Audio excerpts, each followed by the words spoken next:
Good evening, Dr. Nobles. We're on live now. To give people a few minutes to come in. Just wanted to see how you're doing and all this madness that's going on right now. Check on you and the family and make sure everything is going well. How are you doing today, sir? Yes, everything's going well with family, and we are doing well. We are in this additionally toxic environment due to the coronavirus, but we're well, we're loved, and we're looking forward to coming out of this together. Okay, that's good to hear. Good to hear. One of the things we wanted to talk about today was the importance of mental health. I think it's something that's, we all know it's something that's maybe not valued as much in our community.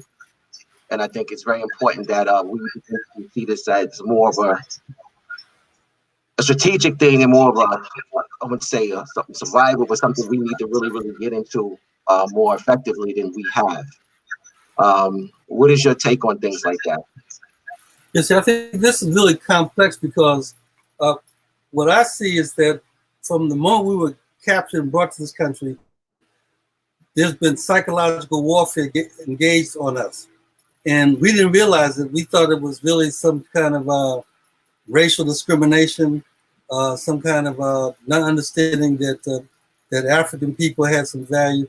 But there's been a persistent and consistent psychic terrorism engaged in our minds. And that's why what people are calling mental health is important for us to address. Because even the idea of mental health is a fractured concept. The field of psychology became legitimate in the West by trying to carve out a piece of the medical model that people had developed in terms of modern medicine. But the medical model is flawed because it sees human beings as physical and mental and spirit being relegated to religion. And that's all incorrect. It is all wrong.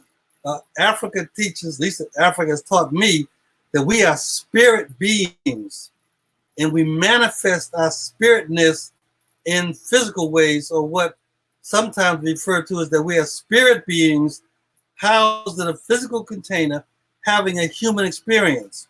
So what's real is the spirit, but Western psychology and the Western narrative has made us think that we are physical and spiritual and mental as separate categories.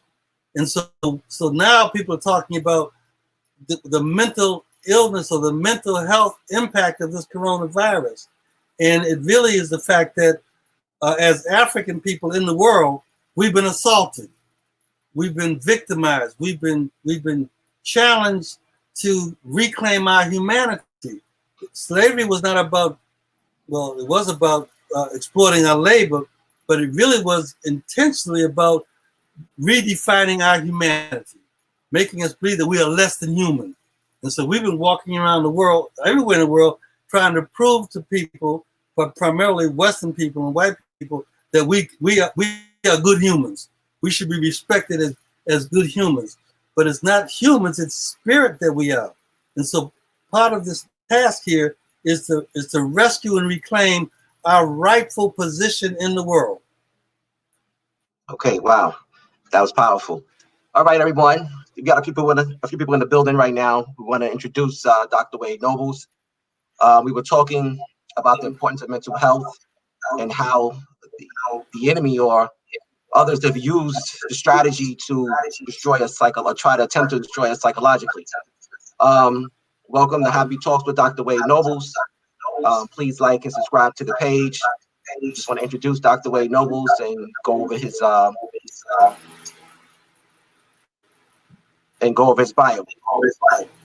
And that Dr. Wade Nobles, co-founder of the past president, 1994-95 Association of Black Psychologists, Professor Emeritus African Studies.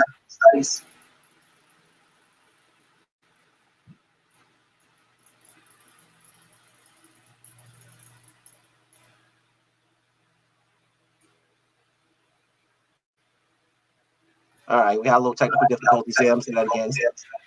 He's also the author of research and consultant training, specializing in classical African philosophy, Kemet, Twa, and Nubian, and traditional African tradition, Akan, Yoruba, Bantu, Wolof, Congo, Dogon, Fon, Lebo, etc. African American family dynamics, HIV, AIDS, as they prevent mythological aspects of mythology, and healing rituals development.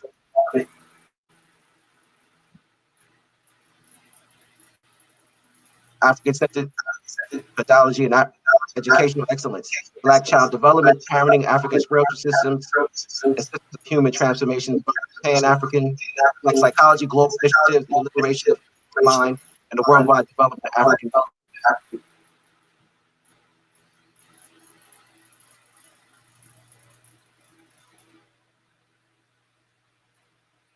All right, So, everyone. you were coming in and out. I don't know if that was your audience. I was getting some feedback from some of the other streams, but I'll just make sure we're still broadcasting on the other networks, because I was getting feedback there, which we didn't want to, because it's actually a delay on these other ones. But what I'll do is I'll just keep it here. All right. Sorry about that. All right. So we want to get to some of the questions. When it comes to mental health, are Black people diagnosed differently than others? Yes, and very quickly, the diagnosis always defines and shows Black people to be worse than other folk. So there's some, I'm not respectful of the Western diagnosis of mental illness, because I think the whole battery of Western psychology is flawed. And so you take a flawed science and you try to use it to understand people, you only get a flawed analysis. But even with that, though, we're getting an overly representation of things like schizophrenia. We're getting an over-representation of things like paranoia. But I think all those have to be challenged, because the science itself, Western psychology itself, is flawed. It is flawed in terms of how it understands what it means to be a human being. And consequently, a lot of things that we find in Western psychology have to be challenged and corrected before we can apply it to Black people. Okay, and because it is treatment administered differently? Well, it's administered. Again, remember, I want you and your audience to keep in mind that they're using a tool that is designed to hurt Black people more than it's to help Black people. Keeping that in mind, the diagnosis that we get have to be challenged, and then the treatment itself has to be challenged. It seems to me that we are more often to be prescribed medication as a treatment modality than other mechanisms. And we certainly don't look at our own traditional systems of healing that come from traditional African thought. That's not even on the drawing board. Oh, wow. So with that said,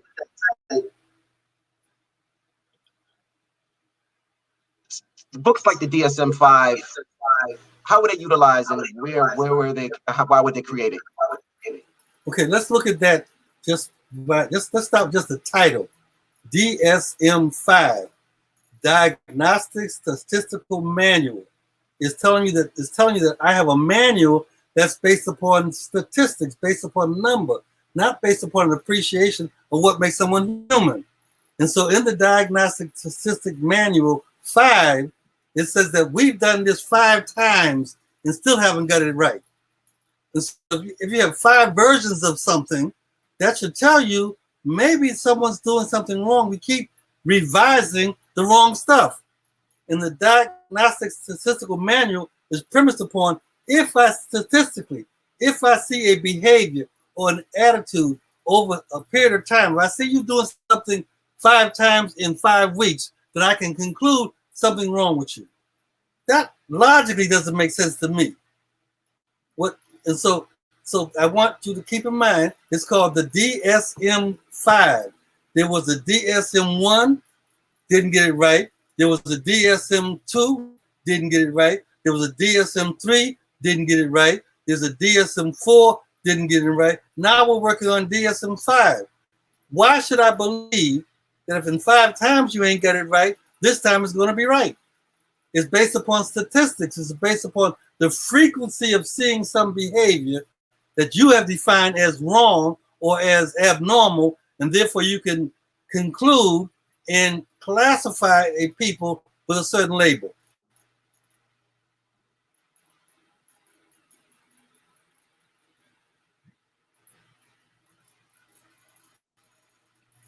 Wow.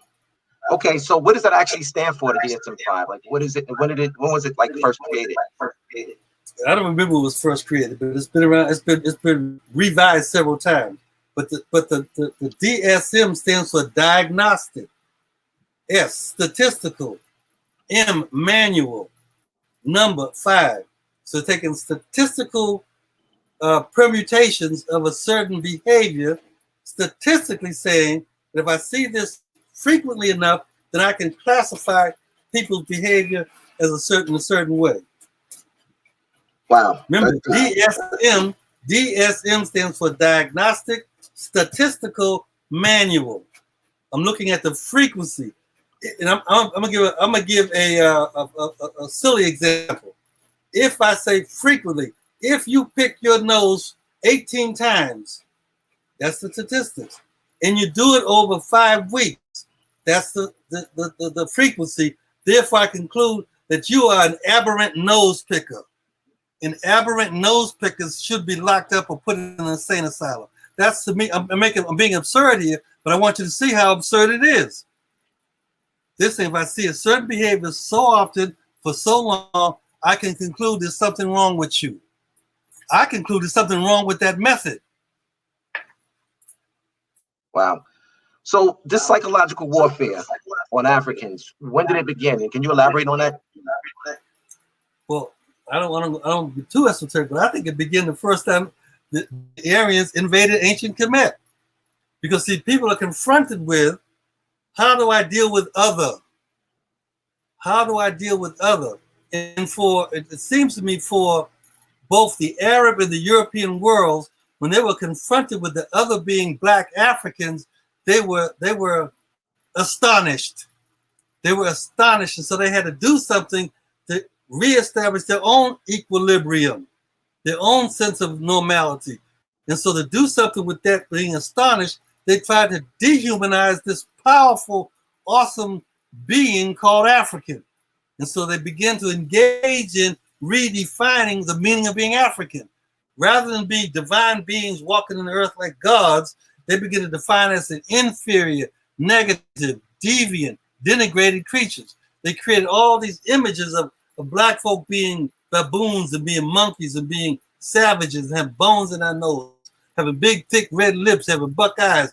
They created all these imaging because they're trying to reestablish their own sense of value, their own sense of worth, because standing toe-to-toe with Africa, they saw themselves as inferior.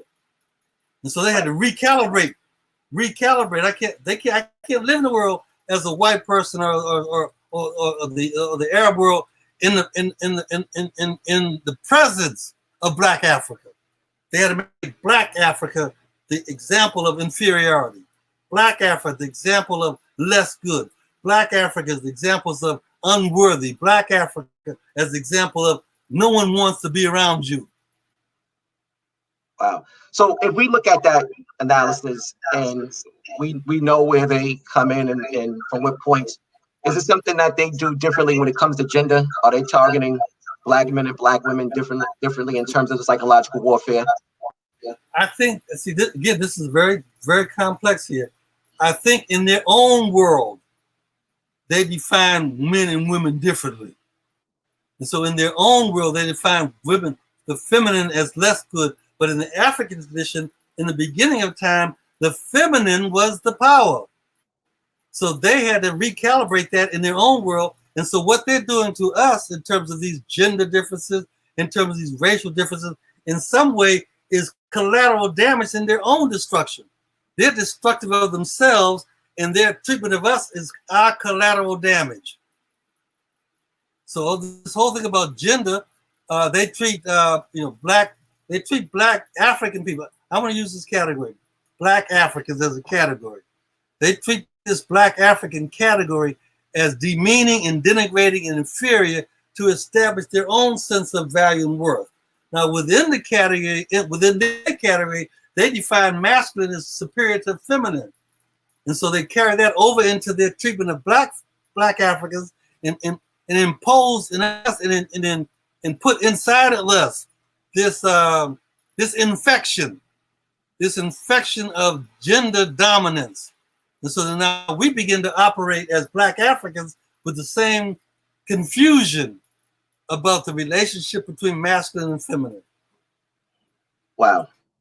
And in the work, think about, if I could jump way ahead, in the workplace, you see some evidence that there's more likely to have, because of education, etc., more likely to have black women being advanced over black men. But we can't buy into that as now I got to fight black women.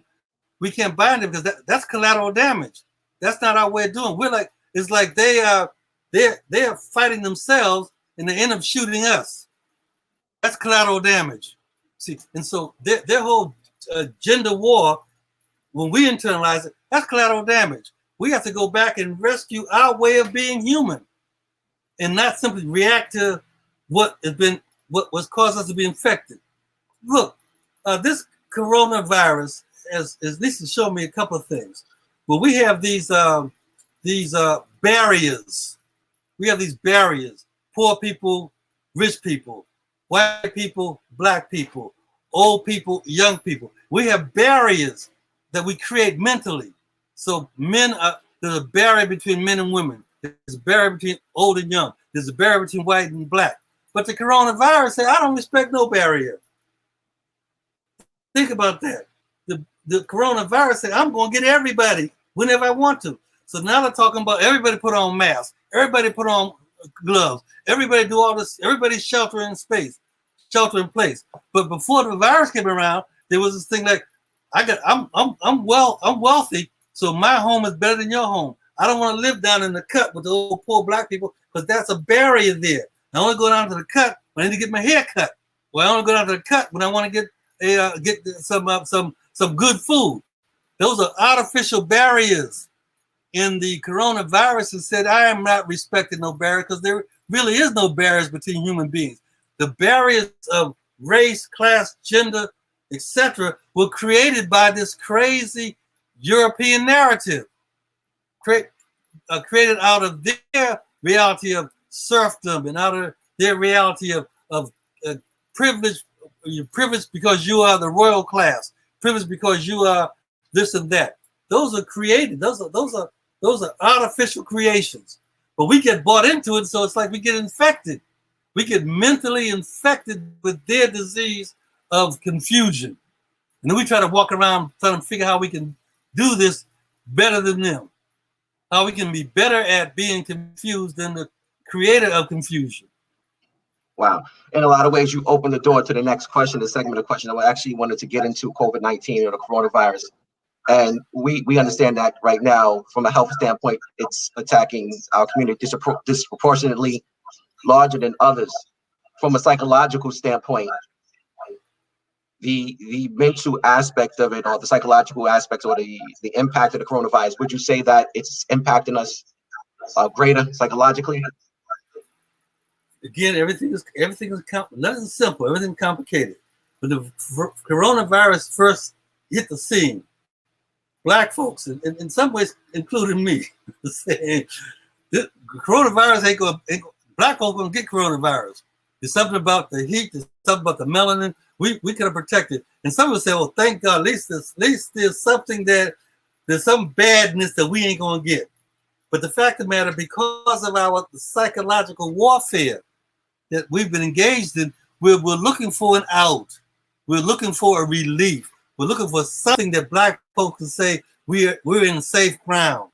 Right? That's psychological warfare. So because the assault on our humanity was so ever present, everywhere the assault on our humanity was present, we were looking for an out, looking for maybe someplace, somewhere, we're gonna get a pass.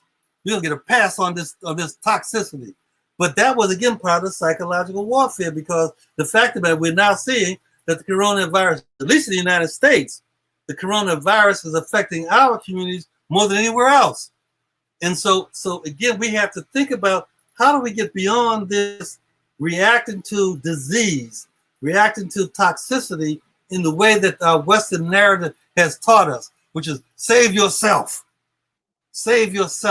or get close to white folks because they get all the good medicine, they get all the good hospitals, they get all the good stuff. Let's try to get white folks to appreciate us, to allow us to come in. That's not the case. We got to think about how do we as African people look at our best and use our best to move to survive this virus and to move beyond the virus. That to me means we got to interrogate some old stuff, some old ways of being, some old ways of understanding. Thank you. And so the coronavirus is here, but to me, the question is not how do we survive the coronavirus. The question is how do we thrive after the coronavirus? Right.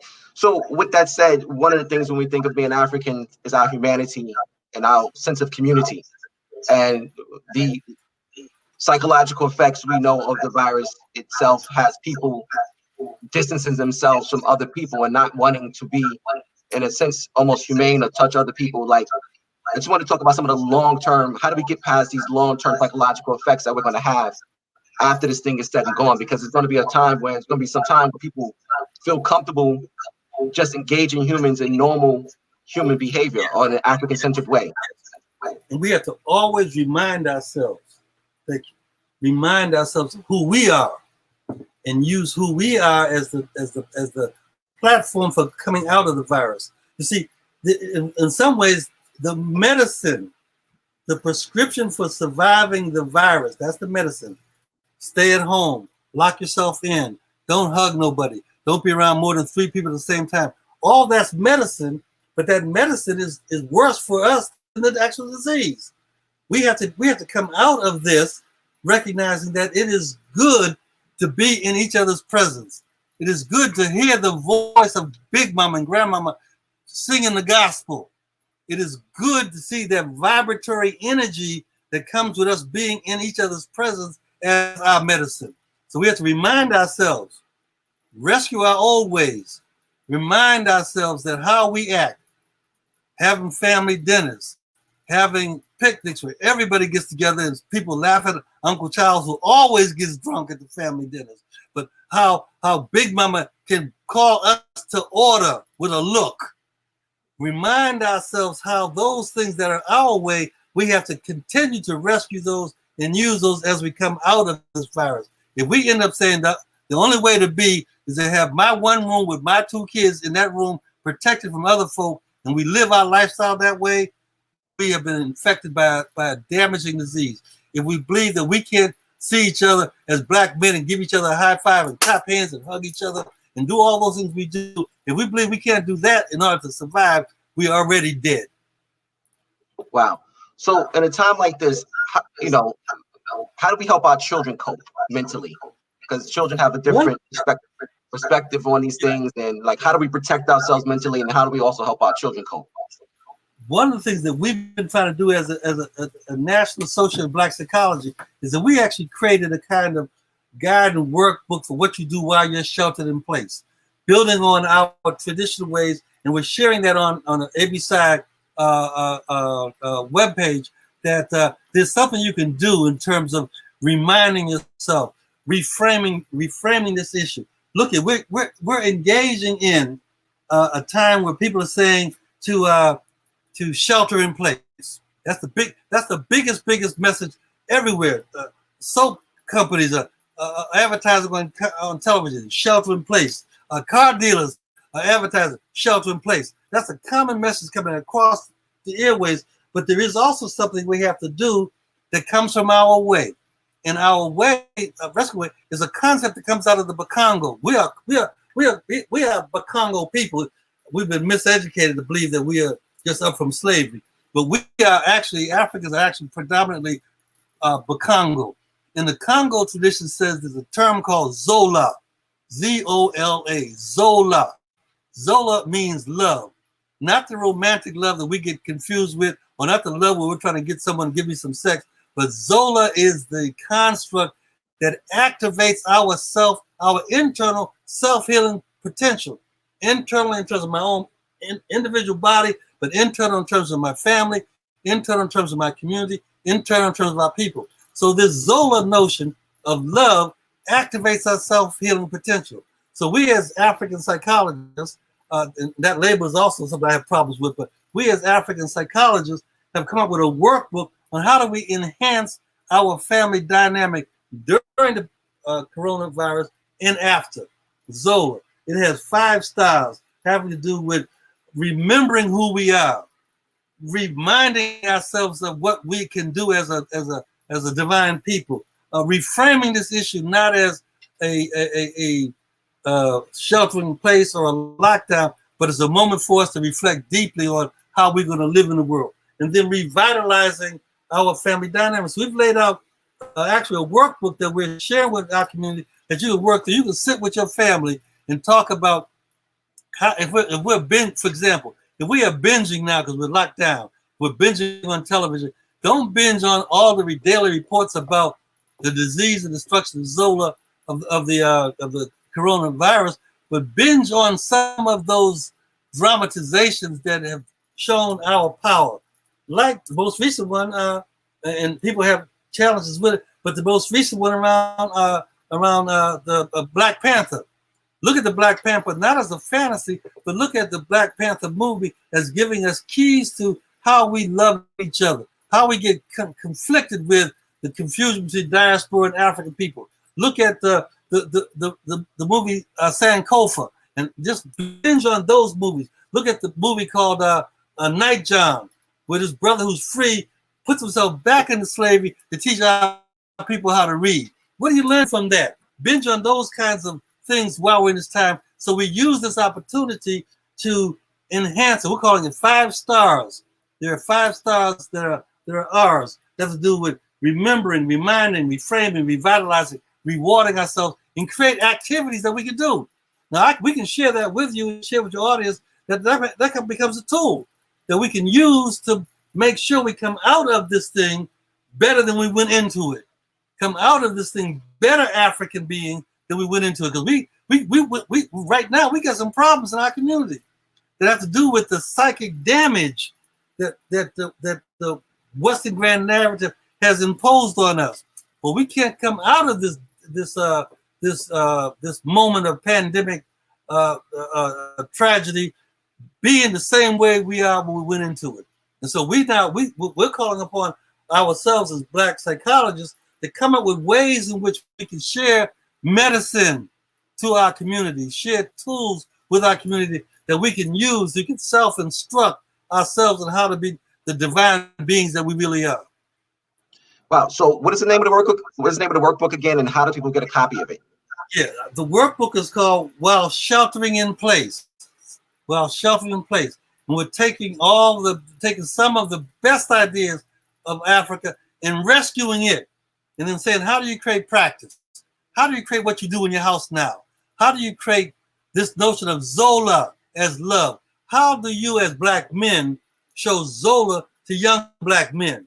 How do you as Black women show Zola to the elderly that Western model said they're old and useless? How do we do these things in our place right now, that we come out not just surviving the corona pandemic, but thriving in the world as what Fanon talked about as setting afoot a new being. Fanon said, set afoot a new man. But I'm saying, how do we set afoot a new being, a divine being that understands that we walk in the world as divine spirits, and that all our relationships, all our roles, all our responsibility have to be examples of our divinity. And when I say divinity, I don't want to go back and jump into the church and say, oh Lord, Jesus Christ is going to help us. He's returning. And I ain't got nothing, have nothing against Islam or Christianity or Judaism. I'm saying that we are greater than all of those things. But we have to walk in the world as personages that reflect the divinity of being divine. And so this workbook is being posted on our AB Science webpage. We are hosting a series of Zoom discussions. There's one coming up this Saturday where we're having Black psychologists talk about how do we deal with our young people. You know, young people and it's part of being young. I'm invincible. That's a natural kind of feeling. I can do anything except Western science have imposed upon it. You black people can do anything that's bad real well. You can be the best criminals. You can be the best drug dealers. You can be the best addicts. But we got to flip that script and say we can be the best. But as a young person, your boldness has to be cautioned with your responsibility to advance our people.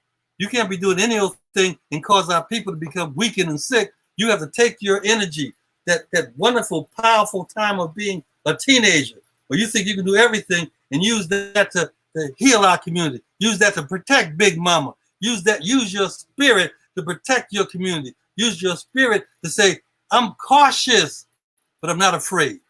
Don't be afraid, be cautious, but in your caution, understand you have a responsibility, young people, to advance our peoplehood.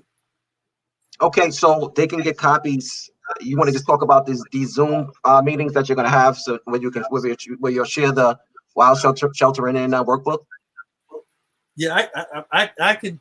We've done one already. I can signal one. I think it's already on Facebook, and you can share with your audience. There's a second one that's going to happen on this Saturday, and then the folks, Black psychologists in Florida, everybody's doing something. And what we need to do is to coordinate these somethings based upon who we are as human beings, not as reactants to Western psychic terrorism. Right. Is there like a PDF copy people can download from a website or something like that?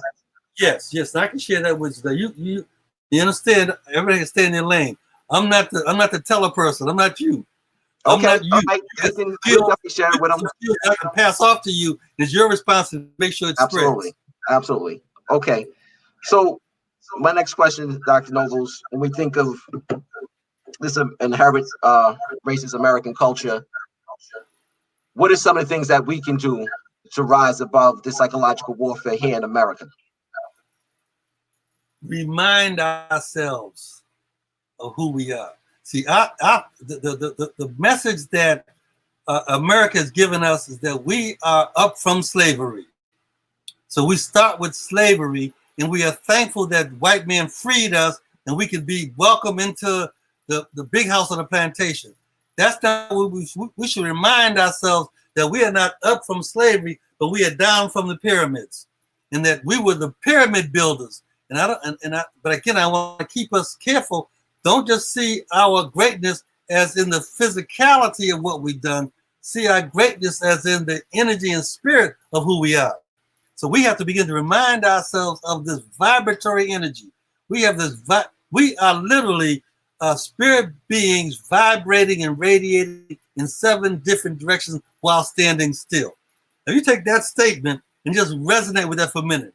I am a spirit being vibrating and radiating in 7 different directions while standing still. Then what can I not do?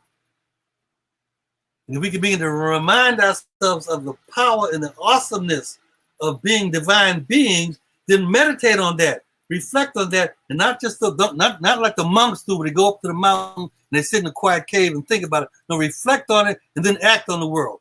Again, rescuing our stuff. We are Bantu people.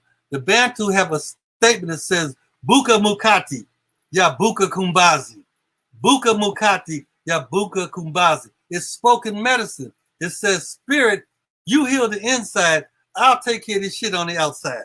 So I got to fight the outside that's trying to dehumanize me. But I got to also talk to my own spirit, remind myself of how powerful I really am. And then reminding myself, Buka Mukati, ya Buka Kumbazi. Will remind my spirit, which is not my own internal spirit, it's all those spirits from all those dwellers in heaven. Look at our folk, Malcolm and Martin and all those geniuses that are in the invisible realm are on our side. They're ready to go to war with us. So we got to remind ourselves of who we really are. Buka Mukati ya Buka Kumbazi. Think about it. If our children were taught to say that and say Buka Mukata ya Buka Kumbazi, when some teacher in elementary school said, "Black child, you can't learn," and our children stood up and said, "Buka Mukata ya Buka Kumbazi," what would that teacher do? Well, how could they handle that? See, we gotta arm our people with the tools and the weapons that are our tools and weapons. It's not that I'm acceptable because I act like white folks. I'm acceptable because I'm not, first, I don't need your acceptance, but when I walk in the world, I walk in the world that everything who sees me knows what to do. I think Malcolm said that when the light comes on, the dark knows what to do. When the light comes on, the dark knows what to do. But when African steps off into place, the non-African deviant people who are trying to destroy us and dehumanize us, they know what to do. They bow down in our presence. And we got to have that kind of arrogance, that kind of attitude, not to hurt nobody, just to be ourselves, to be as powerful as we are. That we can think a pyramid and go build it. Think about that. We can think about a pyramid and go build it. And now no one else can figure out how we did it because they're not using our thoughts. We got to rescue our thoughts, rescue our way of being, rescue our energy, and then go do it. So that very powerful statement, that very powerful Bantu statement you just shared actually leads us into that next question. And historically, what are some of the other things we've done to protect our mental health? That was a very powerful statement. Can you give us any other words of wisdom that came from other African cultures or just throughout our history?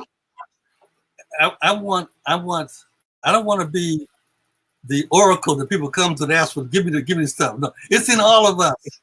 It's in all of us. But if you start looking with African eyes and hearing what African is, you begin to see it. Everybody can see it. If you look at, for example, the movie, I believe it was Sankofa, where the brother was working for the slave master, and the sister tied a baby around him, tied the baby around the brother, and said, "Tied the baby." The symbolism of that is that you can't disconnect yourself from the future. See, that's the symbolism. And then she said, "I don't sleep with no man that works for the white man." Well, brothers know what that means. You know what that means. You got to change the way you are. You got to change your loyalties. And so I want to tell you and the audience to start remembering, reclaiming, rescuing our stuff is everywhere. Look at how Big Mama did stuff. How Big earlier, how Big Mama would quiet our discord with a look. We acting all crazy and wild. She just look at us and we straighten up. Reclaim that, rescue that. It's in our DNA. And so I'm just inviting us to remember who we are. Don't go and ask, let's find Dr. Nobles and ask Dr. Nobles how to do this. No, go to your own spirit. Go to your own energy. Go to your own library. And the library is all those elders. We got to go fast because the elders are dying. But go to our library and go into the books of our library and ask questions. One exercise we can do right now is just simply call all the oldest people you know and ask them, what was it like being a child? And old folks don't like to talk about it because it was horrible. It was painful. So old people don't like to talk about all the stuff that white folk did to us. But try to help them get beyond that and ask them, how did you find love?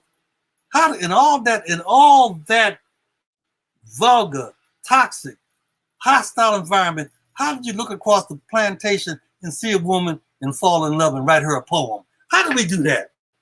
See, talk to ourselves to rescue our memory. It's that memory that's so important, and not memory filtered through white folks' lens. Memory filtered through the very spiritual fiber of our way. It's not too late to simply be called and stop paying attention to your dreams. I think your director before he came on was talking about she was dreaming about her grandmother and she went and called her. That's exactly what you're supposed to do. When you start thinking about somebody, go call them, reach out to them, find out what's going on. What should you be paying attention to? And then go do it. It's not just the wonder to think about stuff and have this sort of romantic prelude of these good old days and good old thoughts. No, remember the stuff and then go do something. That's what Buka Mukati Yabuka Kumazi says. Is I speak to the inside and I'm going to take care of the outside. That's the doing. How do I reestablish the African community in this vulgar, hostile American society where our children, when they come into our community, they can feel the safety. They can feel the love. They can feel the warmth. They can feel, and we should do that in the old days. We used to travel during the Pullman Porter train times. We would get on the train, see the Pullman Porter. There all that discrimination going on. You can't sit here, you can't do that. But the Pullman Porter would know to bring back to the black quarters a sandwich that he stole from the white folks' place. Bring back something to your folk. And then when you got off the train, the first thing you would ask is where the black folk community? Because we knew that when we get off the train, we could go find sanctuary. Well, how do we create our communities as sanctuary? So that when our children know when stuff is crazy, go back and find mama's kitchen table and sit at the kitchen table and revive yourself. Sit at the kitchen table and figure out what's going on and then go back out and do it. We gotta create that kind of methodology. That's deep. And I think that's definitely things that very easy and tangible solutions to our problem. When we think in terms of like just looking for these different types of avenues to go and like, or better ways to find assistance and help. It's often said that Black people don't seek therapy. In terms from a European perspective,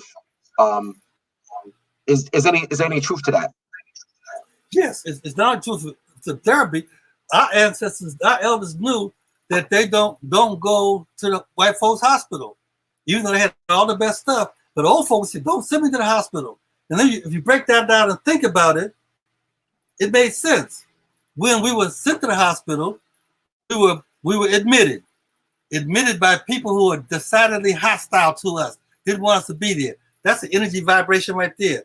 Then when they put us on a ward, and then we got sicker, they put us in a semi-private room, and then we got sicker, they put us in an isolated room where only one of your relatives could visit you. Look at that path. They were removing us from the very energy fields that were well for us. They took us out of our community, took us out of our home, put us on a ward, took us out the ward, put us in a private room. Only your immediate family can visit you. Took us out of there, put us in a private room, but only your wife or your mother can visit you. Took us out of that where nobody can see you. Right now, the biggest complaint that I'm hearing in the Black community is that my father or my mother is in a hospital and I can't go see her.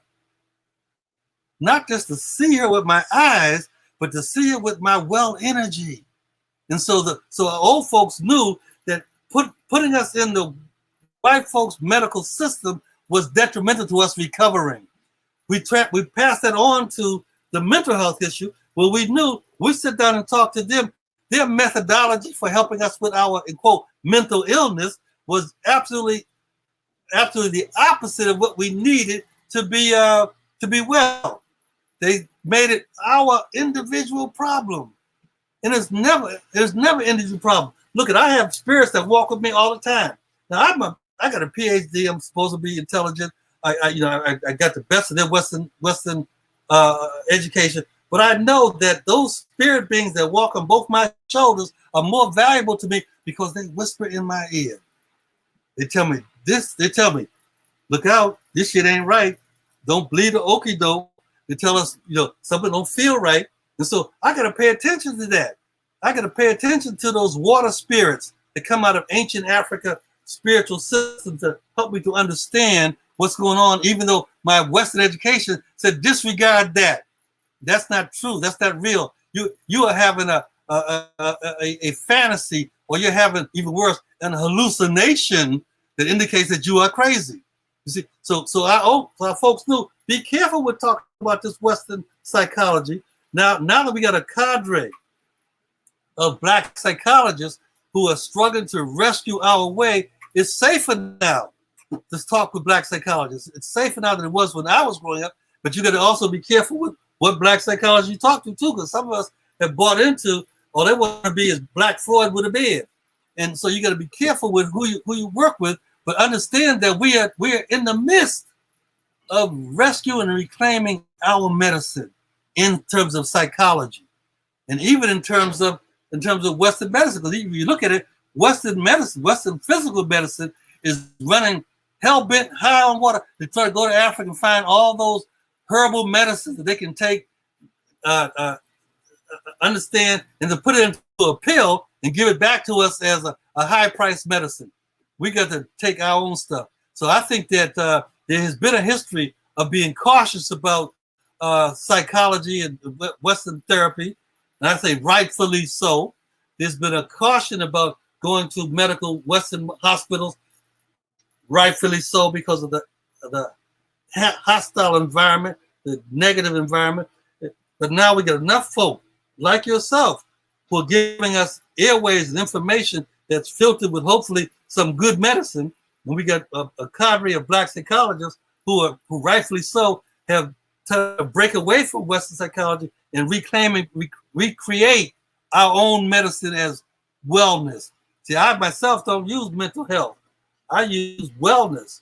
How do we become well as spirit beings, not mental health as physical beings? I've broken away from that and say that we gotta figure out, if I am a spirit being housed in a physical container, having a human experience, then how do I make sure that I'm inoculated from the toxicity in my human experience? How do I recognize that the physical container that I'm housed in has been redefined as something inferior and break away from that? And how do I activate that energy in my spirit so that I walk in the world as a well-being? So, Baba Noodles, do you have a list of recommended African-centered therapists that we could share with people, and we could share this like later? Because obviously we want to stick to people who understand African-centeredness and who help us in the proper way. Yes, in fact, I keep referring your audience go to the ABC web page because we are now posting licensed clinical psychologists who are in the midst of what I'm in the midst of, trying to reframe themselves and provide our community with the proper medicine. So that's available. There are a select group of African psychologists in ABC who begin over several years now of reinterrogating our spirit science, like voodoo and Ifa and candomblé and all those things that they have taken hard and made us believe that is some really evil stuff. But we're reinterrogating those things to say, what can we learn from our, and I call them spirit science and not primitive religions? How can we take our spirit science and reinterrogate them and understand what we can learn from them that will be health producing for our community? And there's folks like that as well. Wow, that's deep. Thank you for sharing that. So staying on the topic of therapy, and this is something that often comes up. Is there a difference between men and women and Black people in terms of how we feel about therapy? And if so, why? I'm going to answer this way. The all divine said that in order to create, in order to make Genesis, I need men and women. Man can't do it, can't generate by himself. Woman can't generate by herself. You need the complementarity between the feminine energy and the masculine energy to do Genesis, to create the new. And so in terms of, quote, therapy, we need to begin to interrogate what's, in quote, the magic. Is it Black male working with Black female? Is it Black female working with Black male? We got to work through that. I think that we need both. We need the complementarity, not the opposition, not the competition between men and women, but the complementarity between men and women in order to create the healing modality. So we work with, again, in our Western training, there's some thought that says that if you're a man, you need a male therapist because they can identify with your experience. If you're female, you need a female therapist because she can identify with your female experience. I think we need to work through that. I'm not sure what the answer is right now. I do know that the divine created the necessity for both male and female energy vibrating in order to spark the wellness. Right. Is it from your research, your understanding, your practice? Is it something where it's said that as men, particularly Black men, we're disproportionately we don't like to go to doctors or therapists and things like that? Is there any truth to that? See, again, remember the collateral damage? The collateral damage that we've inherited is that Black men, that maleness is the power gender. All right? Remember the collateral damage. the Western modality said that male is the power gender. And so now we are black men who have been steeped in the well of the polluted well of Western male gender dominance. So then how do I submit myself as a man to go to therapy that is predominantly controlled by women? See the complicated phenomenon we're engaged in? We have to first free ourselves of the collateral mentality of white Western notions of what it means to be a man. In our tradition, you understood instinctually when you are hurting, go talk to mama. And if you're hurting really bad, go talk to Big Mama. Go sit in the presence of the elderly. You see, so we got to reframe that. What you talked about is a legacy that we've been infected by. So we won't seek help. We won't seek therapy because we are men. But look at our natural environments. When we go to the barbershop, we talk to men. And we talk to men sometimes about a lot of the wrong stuff. So we do a lot of the wrong stuff in the barbershop. But we also sit there and listen to older men. And if you watch, again, look with African eyes. If you watch with African eyes, the old men wouldn't say, you do this. They say, son, if I were you, I would try this. Think about that as a prescription. He ain't saying, I know everything. I'm the smart one. Go take this medicine. Take this aspirin twice a day and call me in the morning. Our old folks didn't say that. They would say, I hear what you're saying. I understand what you're going through. And if I were you, I'd go back down and I'd fall on my knees and beg my wife for forgiveness. They would do that kind of prescription writing. And so we didn't have any problem with seeking a prescription. We had a problem with seeking the medicine from the wrong doctor. White medicine, white hospitals, white therapists. So I'm really very committed to us rescuing our own stuff. Shake it up. Find out what about our old stuff that was just dumb shit. Because we ain't got all this. We ain't got 100% genius. So rescue our stuff. Shake it up. Use the scrubbing board to scrub out the dirt, and then take that medicine and hang it on the line. Let the sun shine on it to make it pure and clean, and then use that. I'm giving an analogy here. I hope you all appreciate. But that's what we need to do. We need to rescue our stuff and then make it better, and then drink deep from the well of African medicine. Wow, you have a very good way of just segueing in or tying into the next phase. So African philosophies and thought process is the solution for Black people. It is the starting point. We gotta look at African deep thought, African philosophy, and interrogate it. We ain't living in a straw hut in tropical Africa. So I can't say the African geniuses said, here's how you build a house in tropical Africa. It's going to work for me in Chicago. So I got to take the deep thought of African philosophy, interrogate it, find out what works for us in our time and space now, and use that. It clearly is better than Greco-Roman Judeo-Christian thought. So that's what we've been steeped in all our education. But think about this. No one ever asked us as a learning being, ask Africa about that. But we tell ourselves, our students, go read the Greek thought. Go read the Roman adages about what it is to be human. We send our children to the well of poison and ask them to drink deeply from it.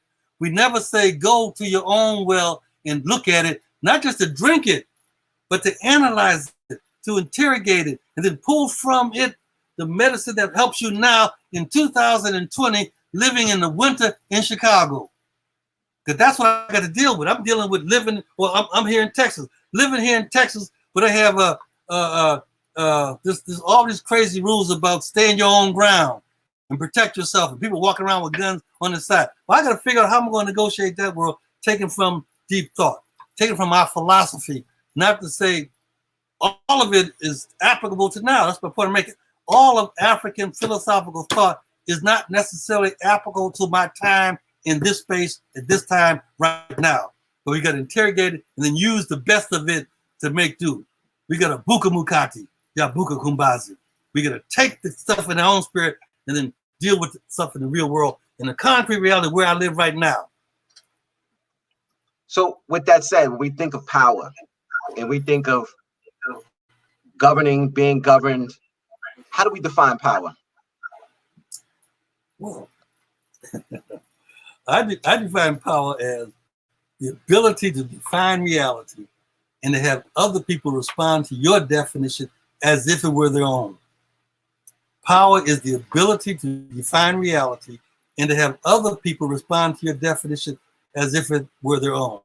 The reason why white supremacy has power over black people everywhere in the world, no safe place, everywhere in the world, because white folks stood up and said, I'm going to define reality. Reality is that there's a linear polarity with white on the top and black on the bottom.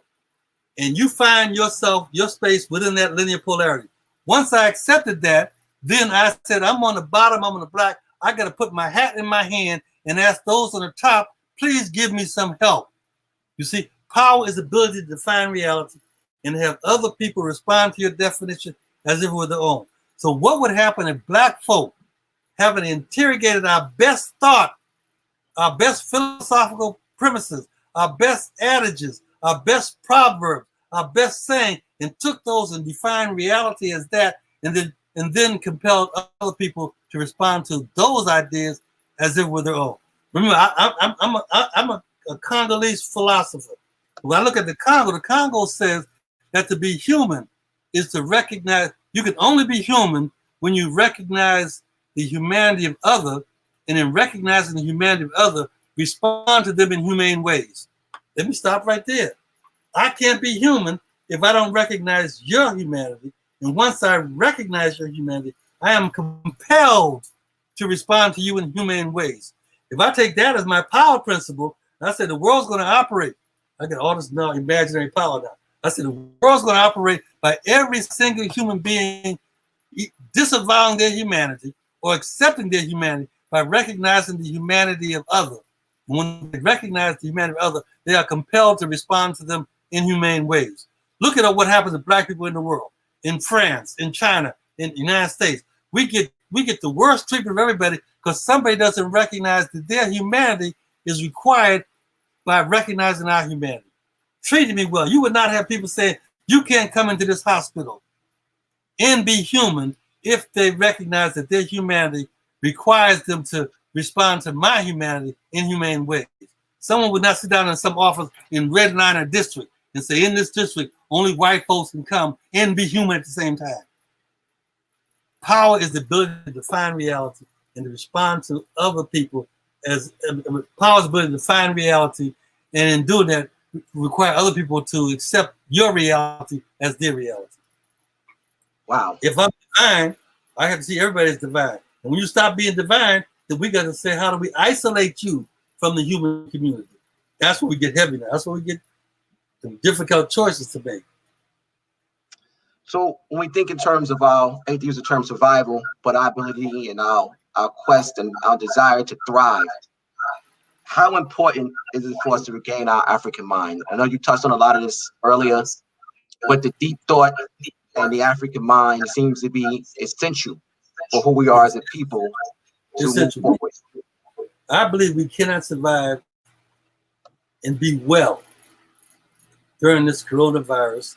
We cannot survive post-coronavirus and be well without an African mind, without an understanding of what it means to be human. That's the question. What does it mean to be human?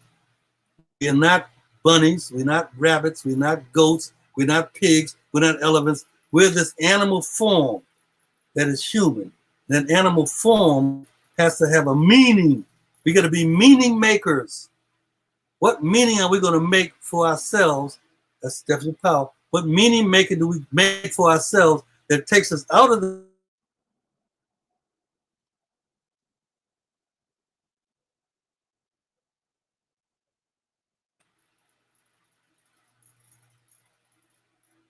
So like we lost you for a second, Dr. Nobles. You want to repeat the last thing you just said? Say that again. I said it was like we lost you for a second. You repeat the last thing you just said? Yeah, said that we have to be meaning makers. During the coronavirus and post the coronavirus, what to be? How do we thrive being better beings than we are right now? Because what it is we be. We be, and the extension of that is that we be we. We be we. How do we come out of this being better we? We can't be well individually. We have to be we, and we be better. Wow, Ashe.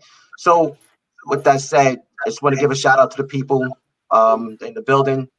King Simon, sorry, Milktap, Natasha Love, Virgin, people that signed on. There's a couple of questions here. If you have a minute or so, Baba Nobles, I just want to kind of maybe touch on a couple of questions here that people ask in the audience, if that's okay with you. Yes, yes. All right. Let me see if I can find. Well, we have a question here from Natasha Love. Can you talk about the increased suicide amongst our children, and what is the cultural solution to that? I don't want to sound like I'm beating the same old horse, but we never had suicide in any level of significance in the past, because we understood we were not white folk.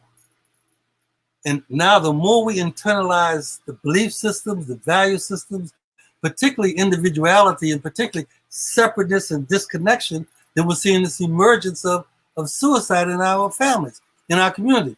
But remember, suicide is the killing of self. Suicide is the killing of self. But if your self is not your individual manifestation, but myself is all African people, I could never commit suicide because I have to kill all Black people. And so the suicide is an indicator. It's an indicator of us internalizing another narrative about what it is to be. And the way we correct the suicide is to introduce or reintroduce our African narrative. I said a while ago that that when you kill somebody, homicide, you're really committing suicide. To engage in homicide is to commit suicide. Now, I want people to think about that. If I killed you, I would go to jail in the Western system as committing homicide. In the African system, I would be punished because I have committed suicide. And the one thing that doesn't allow you to go into the afterlife, to live amongst the dwellers of heaven, is for you to commit suicide. And our old folks knew that that's the worst thing to do. Things never get that bad. Old folks would say, child, it's going to be better in the morning. No matter how bad you think it is, the future, i.e. the morning, is going to be better. So we didn't use the last result, the last possibility is to simply kill ourselves. We knew it's going to be better in the morning. The future is going to be better, not because it happens magically. The future is going to be better. The morning is going to be better because you got to do something. You got to get about that chair, stop that crying, stop that moaning, and make tomorrow better. That's Buka Mukati, ya Buka Kumbazi. You take care of the outside. You make your tomorrow better. There's nothing that's so bad that the solution is suicide. That's the African way. In the Western way, I could be so tormented, so they would even say so accosted by your inner demons. Look at that language. You got inner demons that are so devastating that the only thing you can do is commit suicide. Ain't no inner demons. The demons are outside. The demons are these people that are assaulting me. The demons are white supremacy. The demons are oppression. The demons is exploitation. The demons is thinking that you have a right to treat me wrong. That's the demons in the world. So they're not in me, they're on the outside. So again, Buka Mukati, yeah, Buka Kumbazi. I'm gonna take care of spirit, take care of the inside. I'll take care of these demons. I'll deal with the construction of society that structurally creates haves and have-nots. We should not have a society anywhere in the world that structurally we allow for the haves and the have-nots. We should not have a society anywhere in the world where some people are eating well and our children are sitting with an empty cup and snot on their nose. We have to deal with that. And you don't deal with that by committing suicide. Wow, that was deep. Hope everyone got that.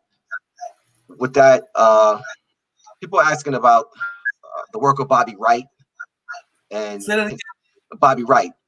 We have a question from Charles, and he wants to know if you can elaborate on Bobby Wright and the importance of his work. Yeah, I like it when people ask about my brothers, because you know they're a small set of young folk. I'm an old man now. I'm happy to accept that I'm an old man. But back in the day when we were young lions, Bobby Wright, Asa Hilliard, Phil McGee, people like that, we sat on floors in hotel rooms and talked about issues. One of the things that is absolutely a credit to Bobby Wright as a black psychologist trying to figure out how we can create ideas and systems to heal our people. He did many things. The mental health center in Chicago is actually named after him. That's a good thing. But Bobby Wright came up with the idea of the bullfight, looking at a bullfight. He said, when you watch a bullfight in the matador is dressed to the nine, with all the best clothes, all the best silks, all the best things, and he has a weapon, a sword. And the matador gets praised because he stands before this big, huge, 3,000-pound savage black bull. Look at the symbolism. Well-dressed, clean, privileged person confronting the evil black bull. If you watch the bullfight, Bobby will point out to us, is that in the bullfight, there are these people called the picadors. And the picadors are these people that are riding on horses with small sabers. And their job is to throw these knives into the bull. Throw these knives in the bull. And the matador is to take this red cape and throw it before the bull, attract the bull to come at this red cape. And he swivels past the bull. The bull charges, he's following the red cape, not following the matador, following the red cape, trying to kill the red cape, not kill the matador. And the picadors are throwing these swords into the matador, into the bull over and over again till the bull gets so weakened that all they can do is stand there and take his hoofs and hit the ground, exhausted, powerful but exhausted. And then the matador comes up in front of him, puts his red cape in front of his body, takes the sword, and when the bull comes, he shins the sword into the bull's brain, showing that he is the winner. The winner was that the problem was that the bull didn't understand that its nature is not to fight the matador, not to fight the cape, but to kill the matador. And his nature is not to just kill the matador. The bull is supposed to jump over the fence and go find him some cow and make love and make new babies. That's the job of the bull, is to find a cow, make love, make more bulls. But you got to kill the matador, not the cape. That was Bobby Wright's genius. Through symbolism, he said, here's the game of white supremacy. They dress to the nine all well. They have the weapon. They can't defeat us. They trick us in fighting the cape, and their allies, sometimes for us, sometimes other black people, are the allies throwing knives into our big black body to weaken us. So we forget the charge is to kill the matador, find a cow, and go make love. And produce other cows, other matadors, other bulls. That's Bobby Wright's genius. Wow, that is genius. We have speaking of young bulls, we have a very interesting question from Sharice Bullock. She wants to elaborate on the gang culture, the affiliation of the youth. Is there something to deal in as a correlation between tribalism and young men getting involved in gang culture? Yeah, I'm almost frustrated because the questions are so important and so deep that you can't really give a quick soundbite answer. But keep in mind that this notion of gangs and rivalries and turfs was not our way. We had a concept called people. And so I'm part of the Yoruba people. I'm part of the Fulani people. I'm part of this. And we had areas that was that we had custody over. We didn't own the land. We were the custodians of land. And there were some things in our land space that we deemed as valuable. There were some things in other people's land space that they deemed as valuable, and we needed each other, we would barter. See, look at I got fish, you got clay pots. Let's barter. I'll give you fish for your clay pots. So we would barter. But the collateral damage of the Western narrative says that my space has to be better than your space. And if you got something that in your space, I simply go take it. Because I got the picadors and the things that can weaken you to take your stuff. Now, translate that into the way we live in our communities. We got people saying, I'm the red rag wearing people, and you the blue rag wearing people, and on my corner, you can't come in my corner, or I'll drive by and I'll shoot you. We create gangs. The gangs were created gangs were created in this society by the early 19th century when the urban cities were being developed, and Italians and Irish and Jews began to fight about who's going to be the ruling hen. We inherited that. So now we get gangs in our community believing that they're no longer people. They're no longer people. They're the gang that runs this particular block. That's straight out of the European playbook. And so we act them out, and we kill them. Our young people are killing each other under the guise of the loyalty to my gang, the loyalty to my turf, the loyalty to my corner. We lost the sense of being people, and that's the problem. We got to help. We got to rescue our way, reintroduce that to our community. So our young people should know that you are a people, and part of what you got to do as an age grade group is you got to go and earn your manhood. You know, our initiation rites in the old were exercises to earn your manhood, to earn your womanhood. And part of the earning of your manhood or earning your womanhood was to bring back something that benefited the people. Didn't benefit you. You went into the bush to challenge your courage, to be left alone in the dark, to kill a lion, to take the skin, to make a drum, to show that you had courage that allowed you to bring back into the community, bring back into your turf, the fact that you were courageous, that you were skilled, that you were competent, and all your courage and skill was there, but had only value because it benefited the people. So we should have gangs, but the gangs have to go off and be initiated in terms of what you're going to do as a gang to benefit our people. Wow. Okay, we're going to close out on this one. It's the last question here. We got this one from Felicia. How can we as Black men and Black women come together and learn how to love one another again in order to raise the families that we need or the people we need to combat this new world order or white supremacy? What are the things that what do we need to do to come together as Black men and Black women? Recognize that we are people, not a population. We are people, not a population. And then we need to, again, I want to read that Congo term of Zola, love. That when we see each other, we should be Zola up on each other. Zola up on each other. We should be having our young people write rap songs about Zola upping. How do I, when I see another Black person, I Zola up on them, so I love up on them. And when I love up on them, I activate their self-healing potential. How do we walk in the block and not show that my manhood is that I got a get on my side? My manhood is that when I see you, Nomo, the power of the word, when I see you, I Zola up on you. I activate a good feeling in you. I want to, when you see my presence, you should, wait, what's going on? I feel so strong, so powerful because Dr. Noble's Zola upped on me.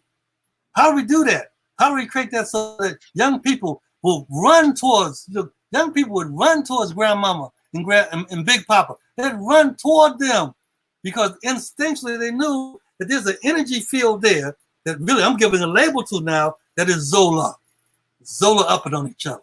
That we got to begin to reintroduce in our community love. Not no romantic love. Not no, can I get some from the sister and trick her to pulling down her panties? No, that's not the love I'm talking about. I'm talking about love that activates your power, activates your energy, activates your spirit, that you are better now because you're in my presence. That's Zola. I'm better now because I'm in your presence. So we say Zola, Z-O-L-A? Z-O-L-A. Z-O-L-A. Zola. We're going to make that popular. let's use our language. I'm gonna Zola up on you. I'm gonna Zola up on you. I'm gonna live up on you. And doing that, you get better. You're better. And we gotta consciously teach that to our community. Teach that to our children. That you got the power. You, baby, have the power to make me better. Give that lesson to them. Don't do like we used to do. Oh, your daddy was no good. You no good. You just like an old damn daddy. You ain't no good. All of those mean mouth we were taught by the Western narrative to do. No, let's teach our children as direct instruction. Hear me, as direct instruction. You have the power to make me better. And so, sister, when they start going through their dating game, they should look at a young brother and say, "You talk about you liking me. How do you make me better? Not that you got a Mercedes Benz that you done stole from somebody. No, how do you make me better, brother? You see you like me. How do you make me better? You tell how do I make you better? I Zola up on you." So those are the questions we need to be asking each other. How can you make me better? Wow. With that said, I want to thank everyone for coming and joining. Let me correct it. Let me correct it because you can slip here. When I say how do you make me better, it really is how do we make we better. That me and I is that stuff. It's always about we. So when I Zola up on we, I make we better. How do we make we better? Pass it on. How do I Zola up on we? How do I Zola up on we? How do I Zola up on we? How do we make we better? Everyone got that? How do we make we better? And that's the mission, and that's the design of what HAPI's all about. Thank everyone for coming out. Please, if you like the video, you like what we've shared today, like and subscribe to us on YouTube, Facebook, Instagram, Twitter. There'll be more videos like this coming up. The film will be released shortly. We're putting together something that we're going to do online, and people will be pleasantly surprised when they see it.